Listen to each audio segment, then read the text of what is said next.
Boys and girls, this is the Undisputed Era. Adam Cole, Kyle O'Reilly, Roderick Strong, and you're listening to Going In Raw, baby. What's up? This is the most must-see WWE superstar of all time and his lovely, gorgeous wife, Marie. And you are going in Smackdown Live. Hi, this is Shinsuke Nakamura. Shinsuke watching Going In the Raw. Hey, friendo, Steve here. And Larson. And welcome back to Going In Raw, the only pro wrestling podcast you need to be listening to right here, youtube.com/Steve and Larson, and available wherever podcasts can be found. Hit that subscribe button, hit that notify bell, and hit all to make sure you always get your new Going In Raw notifications. For example, that's right. We've got a brand new 10 for the win going up tomorrow. Yeah, that's right. And if you want to know as soon as it goes live, hit that notify bell. That's the only way you know exactly when it goes live. Select all. All notifications. So that's a lot of fun. We're also on the Patreon at patreon.com/Steve and Larson.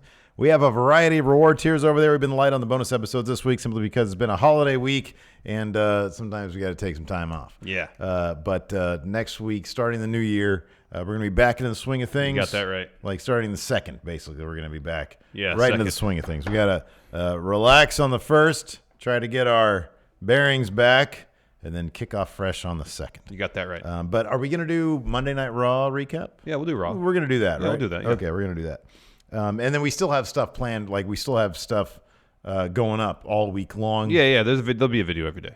We've got coming up our predictions for 2020. Friendo Award nominations. Friendo Award nominations, that's correct. Along with the Raw recap. And then coming up next weekend, 4th and 5th, I guess 3rd and 4th for us, kind of, we'll be streaming our live reactions to both nights of Wrestle Kingdom, doing recaps afterwards. Yeah. Gonna be a long weekend, but hopefully a fun one. Yeah, I'm looking forward to Wrestle Kingdom.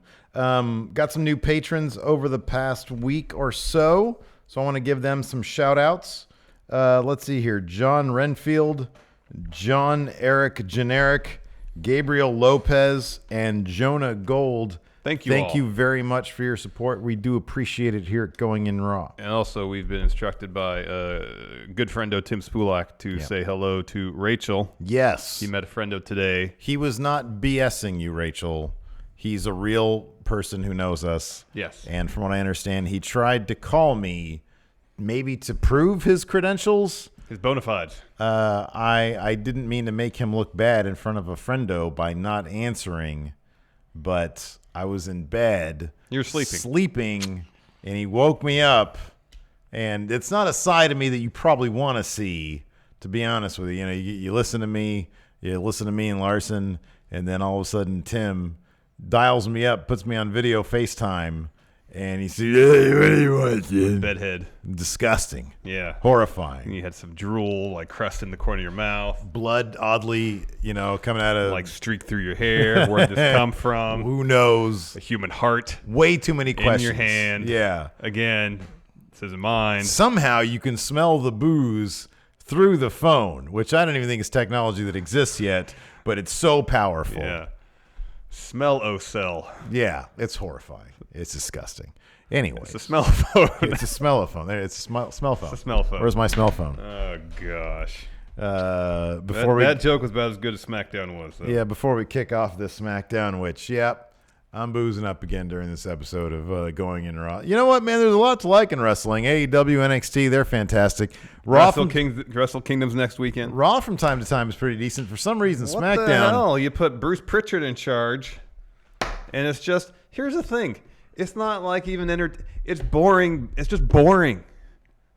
It's boring. I and it's know. the worst. It's the worst kind of wrestling is boring wrestling. It's uninspired wrestling is the worst. Look, if you're going to go out there and try to put on something that is risk-taking or You're gonna fall on your face a few times. That's understandable. I enjoy watching wrestling when they're falling on their faces, metaphorically speaking, because they always do that during that's every match every week. That's like predetermined. We know that. There's always one spot where someone falls on their face. Creatively speaking, though, I'd rather see that than just, hey, how many times can we start and stop the same exact match only just to come around to what actually ended up being a decent match between Miz and Daniel Bryan? Why didn't they just roll with the really good match for like 35 minutes? Yeah, the two lame swerves they had in there with this triple threat match was terrible.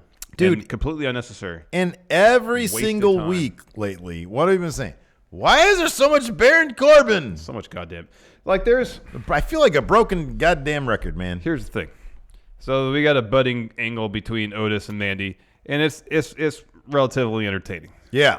And then at one point, Dolph enters the picture, talks to Mandy, starts flirting with her, and then Baron has to butt in on that angle too. Dolph, I gotta talk to you.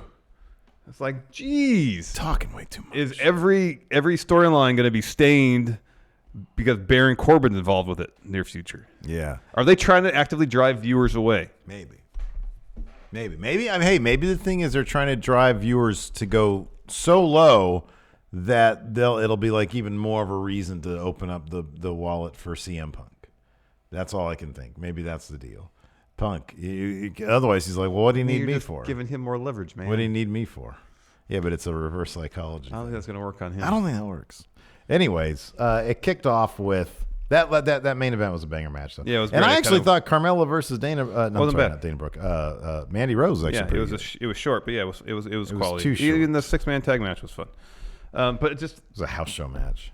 It kind of was, but then like I like house show matches. I do too. You didn't mean It's that not as a an knock. insult. It wasn't a knock. It's It was not an a insult. knock. From a creative storytelling perspective, though, it was just boring. Yeah, I know. It was just boring. Yeah. They're not doing anything interesting, really. Okay, so we did get a new number one contender for the Fiend and the Universal Championship. Daniel Bryan, yeah. Daniel Bryan, Yeah. after all that, came through with the win against The Miz in a main event that ended up being a fairly creative one. Yeah, it was fun. A decent match. It was just all the shenanigans around it were so unnecessary. Yeah. You got the biggest, the dude who should be the biggest star on the wrestling planet, Roman Reigns, and he's just sort of serving as a plot twist guy, you know? It's like, I know it's to further the feud between him and Baron. I'm telling you, I would have much preferred, I want to see how Baron would react to having to fight The Fiend. I think that'd be interesting. Like, he'd try to do the arrogant thing, but then, like, you know, The Fiend would pull him under the mat. Bray, you try to play mind games with me. I mind game Joke's on you. You can't play games on my field. Yeah, he'd say something like that.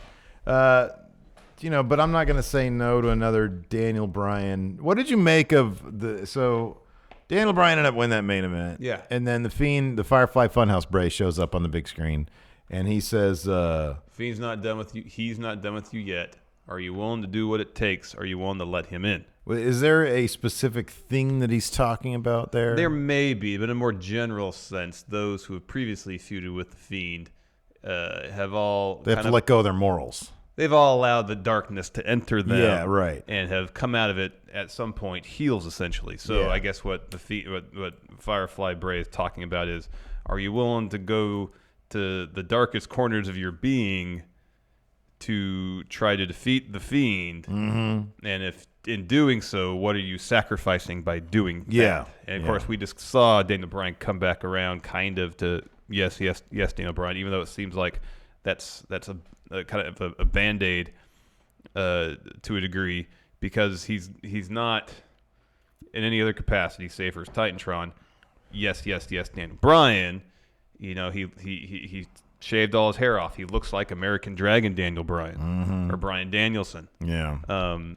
So I don't know if at the end of this we're going to see him revert back to his earlier days, maybe. So this is what I kind of like. know. This is the first time. So with Seth and Finn, I think that it was coincidental that they turned them heel after their programs of The Fiend. However, to their credit, they were able to use those two instances and say, hey, when you fight The Fiend, something bad happens. You change. You maybe revert. They haven't really talked about reverting. Finn has and Seth has, but they're in their own separate thing. Yeah. The idea is you change. And then they pick that up and run with this. It'd be kind of interesting if they did a face turn for Bryan in order to punctuate a further heel turn that's different from his anti-capitalism guy. A darker Daniel Bryan, maybe like the American Dragon, but something darker than that even. It would be really cool if that was the idea here. If they knew that, hey, now we're going to have Daniel Bryan take on The Fiend for a second time. He came back after having a traumatic incident with The Fiend, but that ain't even the half of it. And then after the Rumble, because they're going to fight at the Rumble now, I think. After the Rumble, we're going to see an even. I think it'd be cool if it was like a temporary face turn. Yeah, and that's kind of what only to drive him further. What I mean is I feel like the yes stuff is completely superficial. Yeah, like I said, it's a Band-Aid. It's something they're putting on for Daniel Bryan. For him, maybe it's a Band-Aid for him to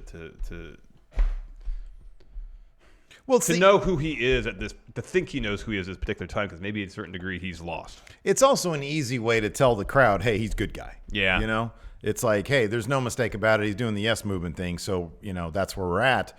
I just think it'd be really interesting because, they don't take those kind, because that is kind of a risky thing. It's like, hey, you turn the guy back face. People love doing the yes stuff. They love Daniel Bryan. And then let's use this to drive him even further down. I hope that's the case. I'm pessimistic that they would actually do something that's relatively interesting like that. But you never know. They seem to be giving they've always given Daniel Bryan a decent amount of creative leeway. Yeah, they have. So hopefully that continues. All right, let's get into the show. And honestly, hold on, back up a second. Like, in terms of heels, I mean, you got The Fiend, but he's sort of this weird. He does. Yeah, he exists kind of above the spectrum. He kind of does. And then I'm just trying to weigh heels versus faces on SmackDown. You got Baron. Yeah, Baron, and then everybody else is it's just Baron, and then Dolph, but Dolph is his henchman. Yeah, I mean you got Nakamura or Sami Zayn. Yeah, Nakamura. Yeah, no, that's they're heels. Yeah, I'm not sure how Sheamus is going to fit into the whole picture. Yeah, I'm not sure about that either. That's kind of it. Yeah, so I don't know. I'd much rather see Daniel Bryan as a super heel guy. I think it'd be great. I mean, Daniel Bryan, whatever he's into, invested in, he'll make it good. Yeah, sure. And as long as it's a good idea, I'm cool with it. Yeah. Anyways, let's break it down, man. Yeah, show. Elias kicked things off with the song, kind of reviewed a little bit of 2019, a little bit, looked ahead to 2020, and said, hey, on SmackDown, at least there's no Lashley and Lana wedding. I'm looking forward to that one, man. That's going to be good. Something's going to happen. All the YouTube views. Yeah, even Rusev's No Way Jose segment. I know. Got over 1 million views. I know. That's amazing. I know. People love it. And then right after that, the video package opened the show. Supposed to get Daniel Bryan versus King Corbin versus The Miz. Then, and of course, they have to open the damn show with Corbin on his sedan, with his security, with his crown and cape and all that other garbage, talking and talking and talking and talking and talking and talking. Hey, you guys aren't very good fathers. Yeah, I know. It's just all. He's just talking and talking and talking. And just bad writing. Last week. Just bad writing. Okay, so hold on a second. What? I know, this never matters, and I get that. But I always like asking this question. If you're going into SmackDown, what was the planned main event? If this was the match that was kicking off the show, what kayfabe had they planned for the main event? I mean, if you go back and look at it, Lacey Evans and Dana Brooke. I guess that would be the New Day and Braun versus Cesaro, Nakamura, and Sami Zayn. There you go. They had to switch things around real quick. Okay, that's a good answer. Good answer. All right. So Baron just keeps talking. When he talks that long, I just tune him out. Yeah, me too. Because it doesn't matter. It doesn't matter. It's just And so Roman's music hits. So Baron stops talking. He turns around. And he's telling the security guys, hey, put me down, put me down, put me down. Only one side of his security detail hears him, so they lower the sedan. The others don't, so he falls off the sedan. Yeah. Some screwball comedy in there to lighten things up. So he gets up, he turns around, Roman's right there behind him. Yeah, sucker punches him, which is always great. He starts brawling with Baron around the ringside area, hits the Superman punch off the ring steps, goes for a spear, and then Baron jumps to the barricade. He's out of there. He's done. We go backstage. Baron's complaining to Adam Pearce about the Roman attack, saying, I'm not going to wrestle. I'm not going to fight. He makes this place unsafe, him being Roman. Yeah. After that, we had 6-man tag action, The New Day plus Braun Strowman versus Cesaro, Nakamura, and evidently the returning Sami Zayn, although he did not get any action. Not a whole lot of in-ring action, no. He was involved in some distractions and some stuff ringside, but no real in-ring action. So it feels like he's cleared to the level that he can be ringside, but he's not pregnancy cleared. No. Pregnancy, you're not even allowed to be at ringside. Yeah, I believe that's the case. Yeah. Because he can actually get hit by something. Yeah. No, he didn't take any bumps, I don't believe. He didn't. No, because even at the end, he comes off the apron and Braun chases him, and he swings over to Nakamura. And Nakamura hits the Kinshasa off the Yeah. steps. But Zayn had gotten out of the way. Yeah. you know. So I mean, he had those 2 shoulder surgeries, and I guess wonder if the concern with, because I guess my understanding was the shoulder issues weren't. It was more of a chronic thing. Mm-hmm. So I don't know if maybe something involved precluding him from taking bumps. Maybe it's a separate matter entirely. I don't know. Anyways, early on, Kofi's the one isolated by the heels who come back from commercial. Kofi hits a dropkick on Cesaro, tries to get the tag. Nakamura gets tagged in. He intercepts. So there's no hot tag. Shortly thereafter, Nakamura has Kofi in an abdominal stretch. He looks over at Big E and starts spanking Kofi on the hip, doing the New Day Rocks thing. He goes over and hits Big E, and that allows Kofi a moment to hit an SOS on Nakamura. But then Braun and Big E are taken out, so they're dropped ringside. Kofi is isolated yet again. Shinsuke hits his sliding German on Kofi, goes for a pin. Big E breaks it up.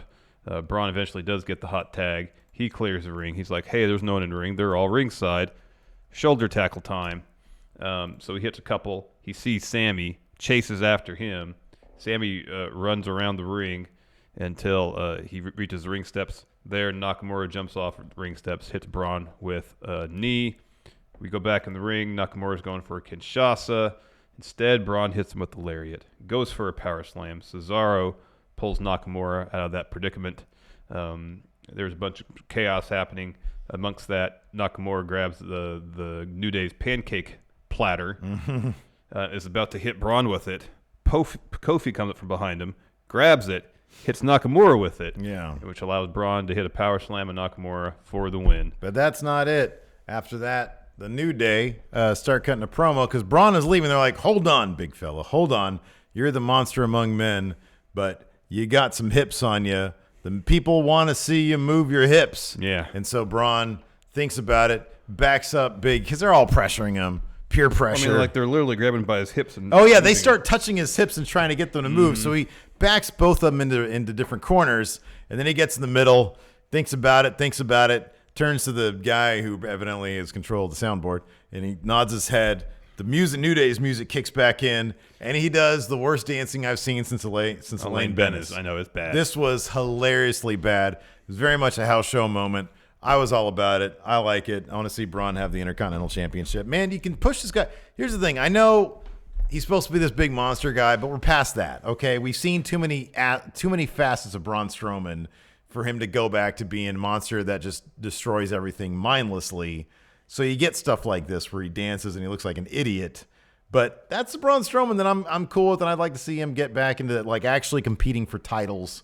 I want to see that IC title on him. I want to see him competing for titles, but also destroying stuff. I want to see him destroy stuff, but I'm fine having him be a 3-dimensional character. Yeah. I think for Braun, two dimensions is sufficient. Well, it's better in 1 dimension. Sometimes it's easy to be 1-dimensional. It's all you need. All right. Anyways, after you that, said that? Yeah, that was the Giant. Yes, that was the Big Show.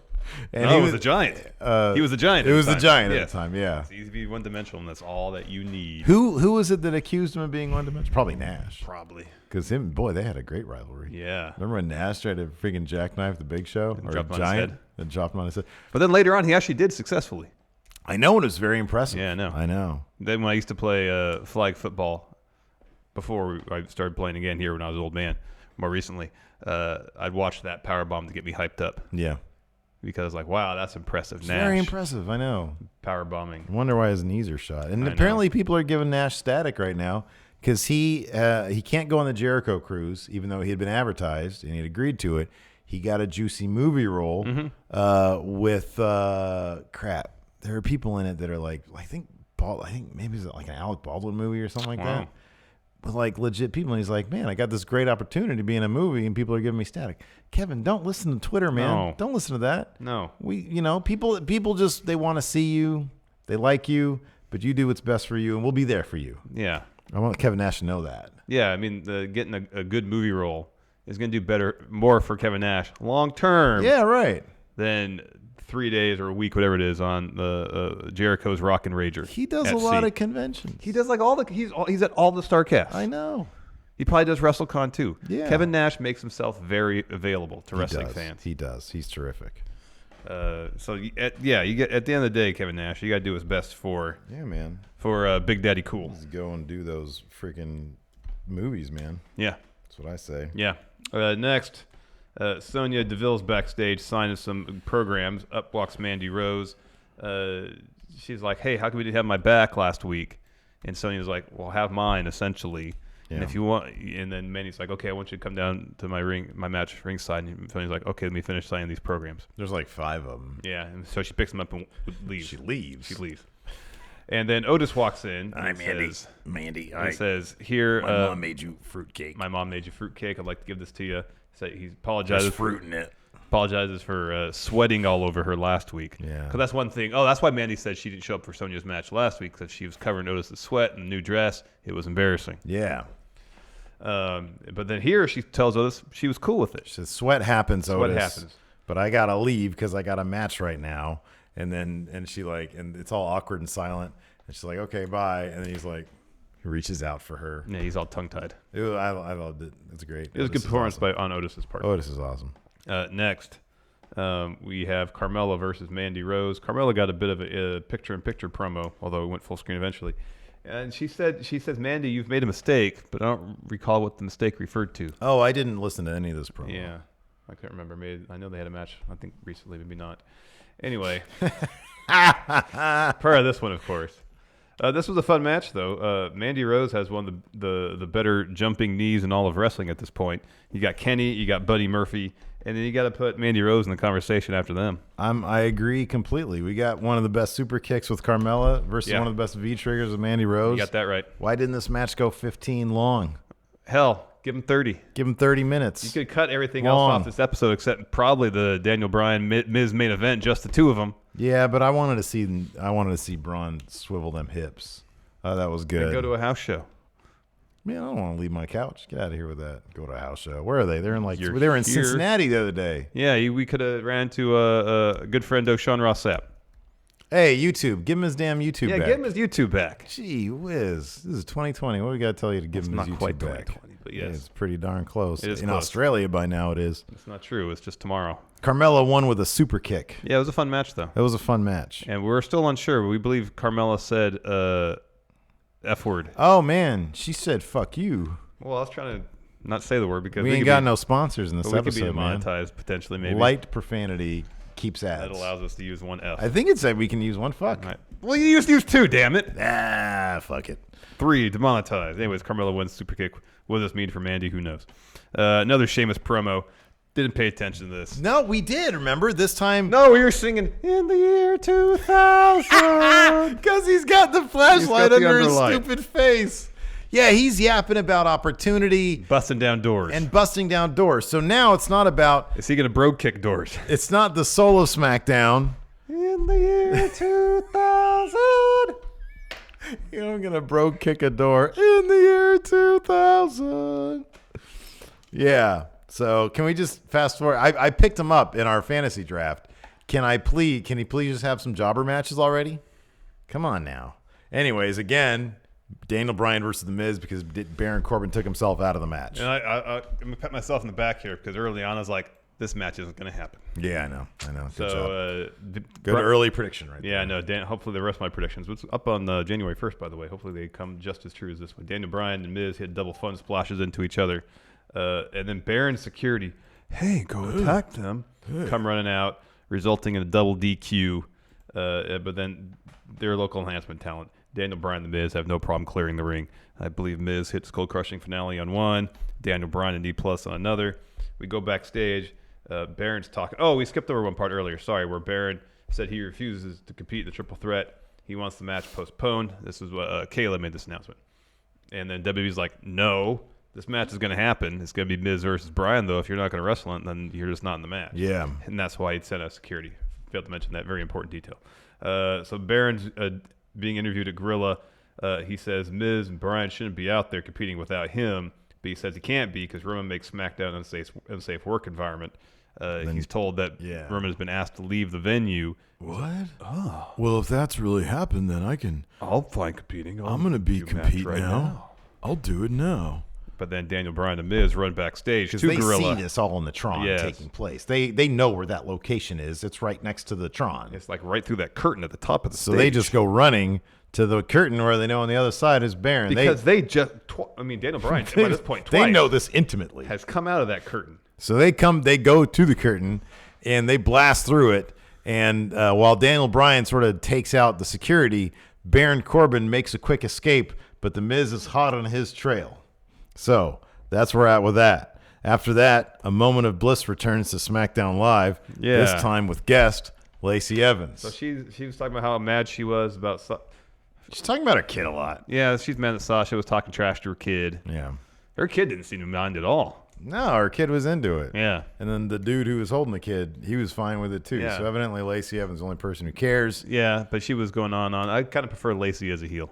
I'll be honest. Oh, I don't know. I kind of dig her as a face. I talk shit about this, but I kind of dig her as a face. As a heel, she was too Baron Corbin.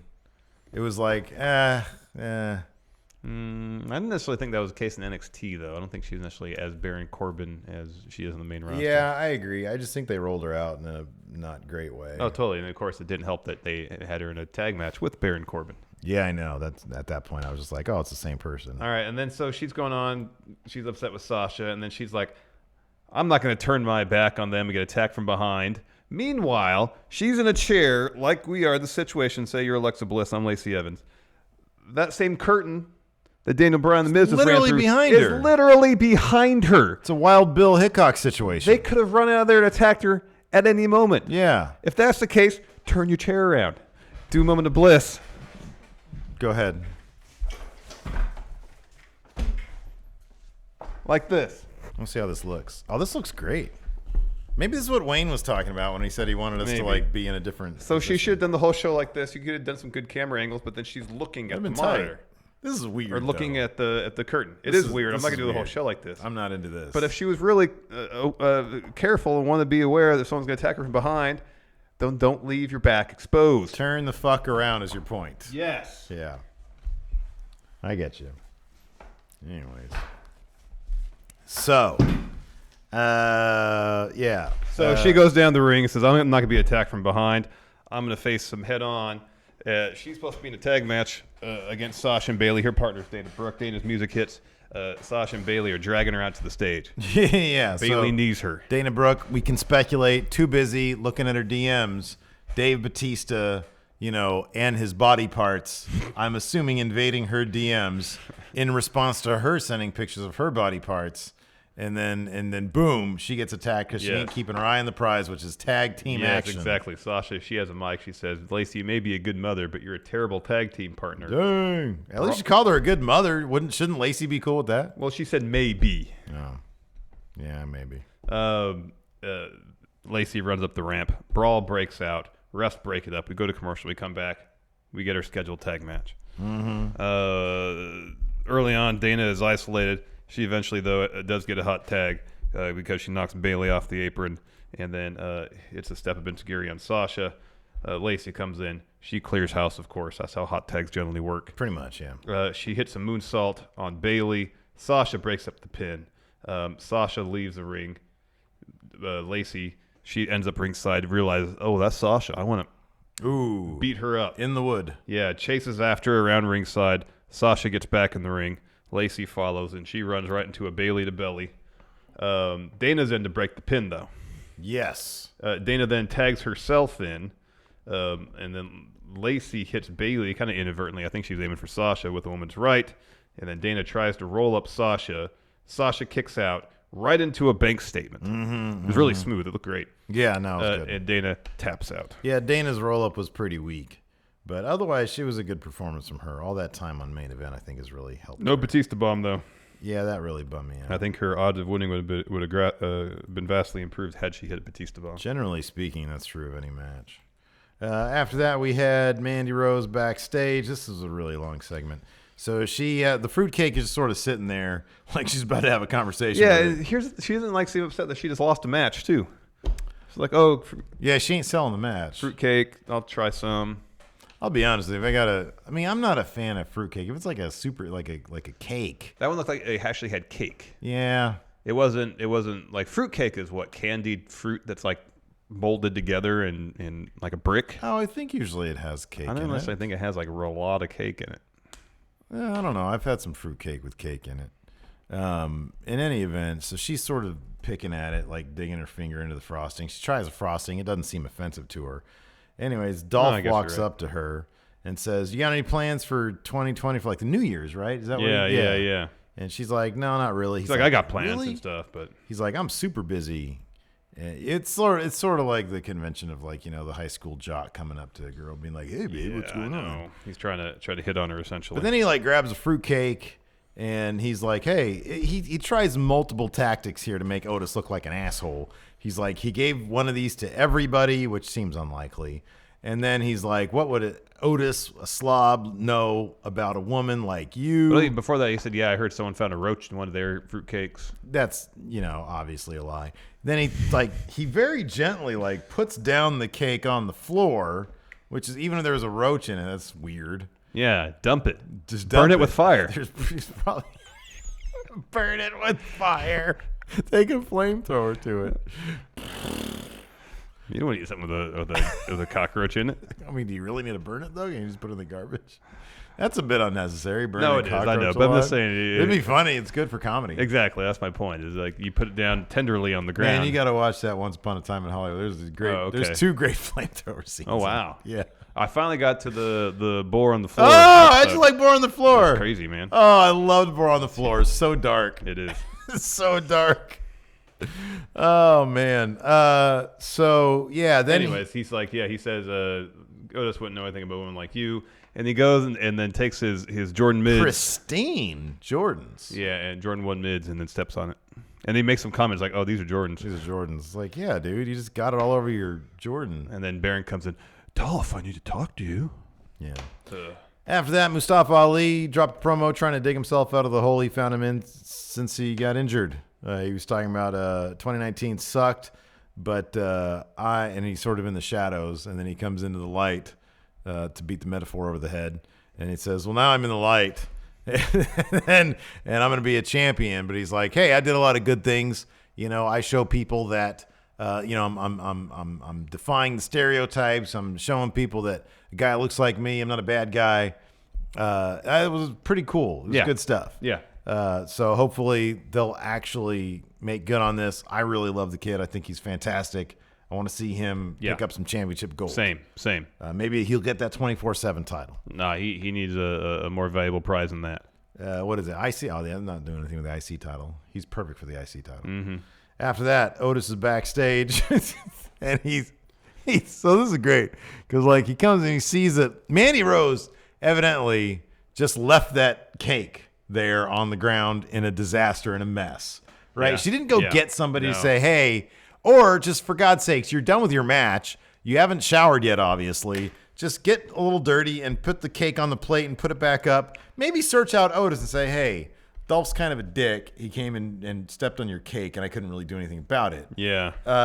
So instead, she just leaves it for Otis to find, and then he kneels down next to the cake and sort of grabs some of it for whatever reason. And the great thing is, you notice this during our live stream, that like the way the angle was framed. So he has like the cutoff shirt, so you see his gut, but he's also wearing trunks. But when he kneels down, the gut covers the trunks. And so you just see like naked gut and thigh. He looks like he's wearing no tights. And he looks like he's just naked. Yeah. Which is a hilarious thought. It'd be great. Yeah, they should do that. Totally. But like do it like the Family Guy when Peter's naked. I know you're not a fan, but like it is kind of funny because he'll get naked sometimes, but his gut is so big that it hangs over his front area. Yeah. Have Otis do that. Like maybe give him a giant Gonzalez like trunks. Uh-huh. With like a spray painted. Or what's those thing that actors wear in during love scenes? Merkins? Oh, I didn't know that. Give him a merkin. I thought they actually made love during love scenes. Well, that's only in pornography films. That's the only thing I watched. Those are the only movies you watch. I believe they're like, "Hey, have you seen The Mandalorian?" I've seen the porn version of it. I've seen the porn parody of Mandalorian. I believe they're called merkins. It's called Man for Lorian. Manfred Lauren. Yeah, Merkin. Oh, yeah, look at that. That's disgusting. Anyways, after that we had, once again, Daniel Bryan, The Miz, and Baron Corbin all in a match. But at a certain point, Baron Corbin got taken out. And by Roman Reigns. Oh, that's right, Roman. Yeah, even before Baron got taken out, it was still pretty fun, that spot.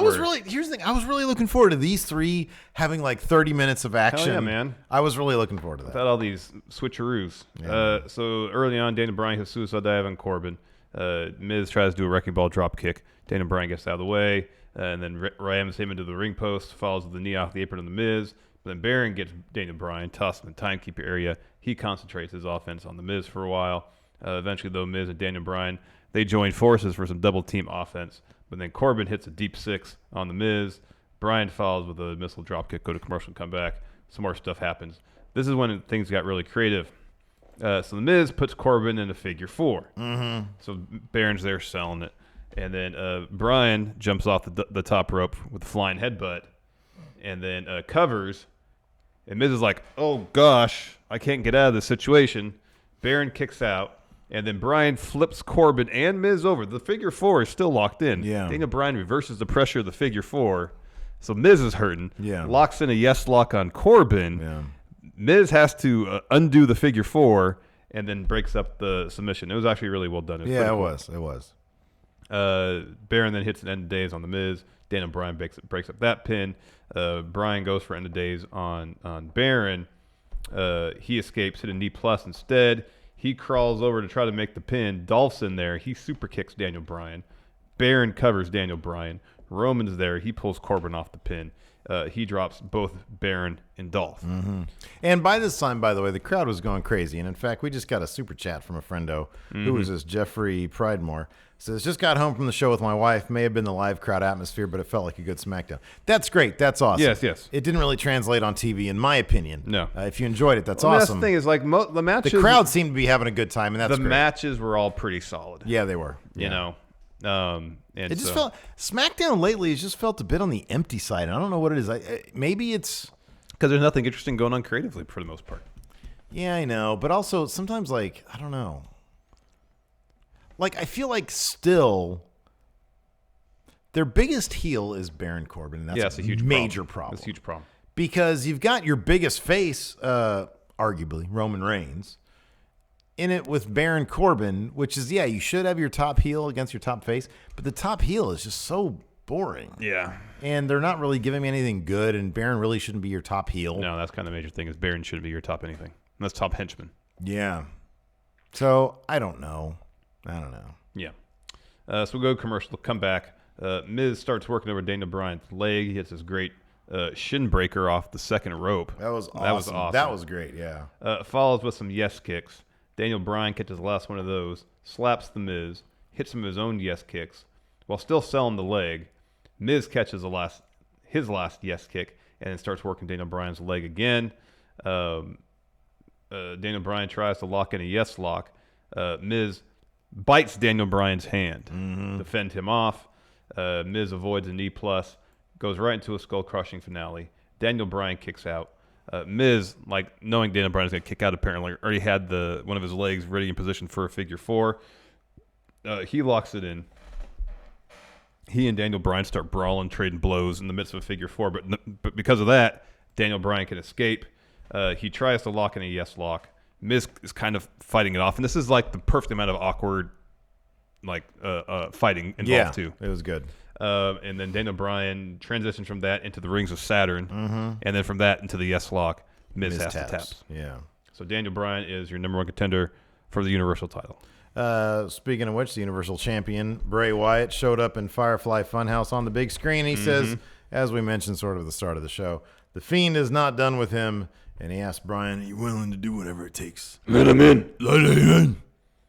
So, and then Daniel Bryan, his response is he starts doing the yes stuff, and the crowd starts doing the yes stuff with him, and Michael Cole says, "There's your answer." Yeah, we know. We get it. We get it. Anyways, let's answer some questions. Dylan says, "Hey guys, Dylan from Wales, just saying hello. Hello, Dylan. Hey, Dylan. How are your shoes? Are they comfy? Yeah. Wolfpack for Life says, people always say Vince only likes the big guys. Who was the last big guy to debut and win a title super quick? Well, depending on your definition, super quick. Brock. He was the top champ in a matter of months. Yeah. He debuted the Raw after Mania and was champion at SummerSlam. He had like one of the best rookie years ever. And he was gone. Yeah. That was 2002. Mm-hmm. Yeah. So that's pretty quick. Like, Braun didn't come in and win titles. Who are some big dudes between those two? Like, there was a whole swath of big guys that were just garbage, like Luther Reigns, Snitsky, Heidenreich. I mean, Randy Orton is low-key a large dude. He's like 6'4". He's like standard wrestler from like the Mid-80s. aughts and back. Yeah. You know? Because like around the aughts, like if you look at Sheamus and Cesaro, they just look like normal dudes. They're big guys. Yeah, they are. They're big, and I'll never forget that was illustrated so much. Like we've been near Sheamus at the 2K thing. I've been near Cesaro was at the Performance Center PC. when I was at, but he was sitting down playing video games with Luge. So I didn't really appreciate it that much. But when you watch Ciampa and Gargano, when they got their weird mini call-up, they were tiny compared to those guys. I know. And they come off as like sort of average-ish. You know, like big guys are big guys. Like Braun is a big dude. I'd consider Big E a big guy just because he's like my height. He's like your height, but he's like big. Big. That's why I said Brock, because Brock's 6'2", Brock is a big guy. 300 pounds. Oh, I definitely consider him a big guy. Yeah, I just think it's a combination of like can be height, but it also be girth. Yeah. Girth, not Otis girth though. Trying to think of anybody else. I'll think about this more. I'm sure Chad will have some answers. Dragon Reborn. Sheamus. Yeah, I don't really consider Sheamus a big guy though. Dragon Reborn. Can we get a like spike featuring Dana?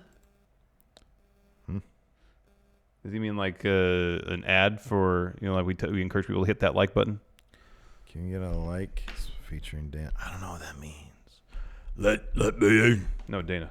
Dragon Reborn also says Nash and Grandma's Boy is underrated. Oh yeah, I remember that. Grandma's Boy is a great movie. That's such a fun movie.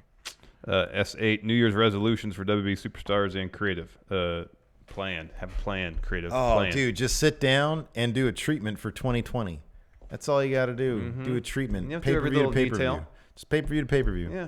Give me that. That's all I want. Let's see here. AP1, thank you. Ryan Luckman continuing his identity crisis here in the Friendo dear. Club. I've decided to think it over, and I've realized my thinking was old and outdated. I'm officially accepting my small role in the Friendo Club and will prosper with Discord, YouTube, and Patreon friendos alike. To get me, brother. So that's good, Ryan. I'm glad that you have... his performance review is coming up. Yes. And he's decided to adopt Friendo Club initiative. It's a positive attitude, yes, not a negative that's what attitude. I want to see, positive attitude. Dragon Reborn. Synergy, people. Power rank better heels than Corbin. Take your pick. Well, yeah, man. I mean, geez.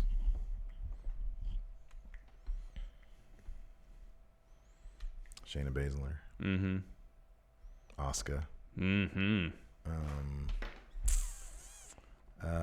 Even Rhea Ripley. I know she's face now, but Bayley, she was a great heel in NXT UK, man.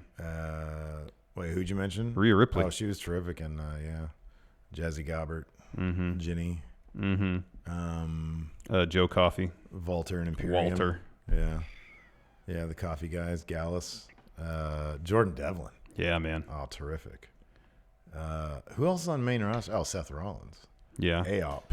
What's funny is that SmackDown is fairly bereft of legit. They're bereft of a roster. Like they're just heels right now. Doesn't seem to be that many people. I know. Or they've got. Here's the thing. Part of it. They've got Sami Zayn, Nakamura, and Cesaro all in the thing, and they're not really doing a whole lot. You know. You got Braun Strowman's not really doing a whole lot. I know. They should all be in just great stories together. Instead, it's like, why was there a 6-man tag match just to get Braun to dance? Sean Lathrop, how would you think Dana would react if she was on Firefly Funhouse? Oh, look at all these puppets over here. Where's your Dave Bautista puppet? Why doesn't he have a little picture with his eyes with the X's on it on your wall? It's because he hasn't let him in yet. What does that mean? What is that? Let him in? Like I'm going to let Batista in my DMs?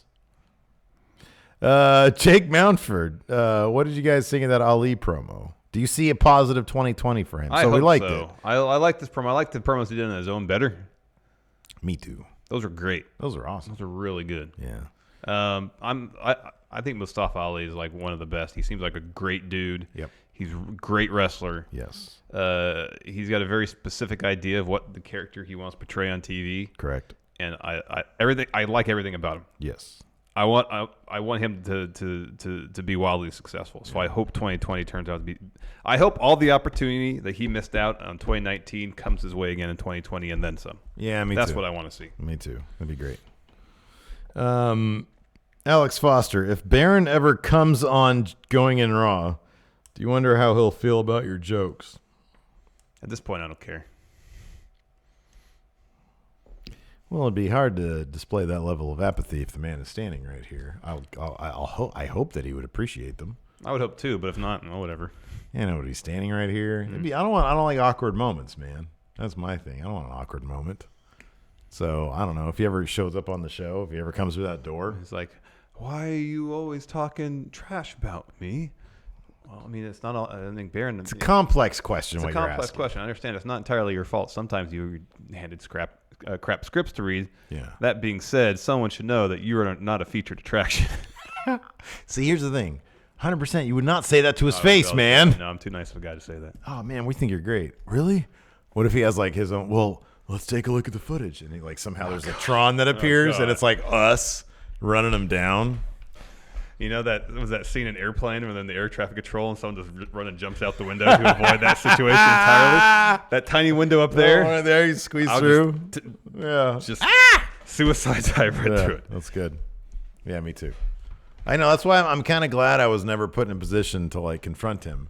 Like it's gonna happen one day. Well, maybe, I don't know. We seem to be going backwards in terms of access to people. Yeah. Like 2K said. Yeah. What can you no do more. about that? So I don't know. I'm kind of feel relieved a little bit. Yeah, I know. You know, is what it is, man. I'm telling you. Anyways, 2020 should be interesting. So thanks everybody for tuning in. We do appreciate it. Yeah, that's pretty much it. Yeah. Goodbye. Bye.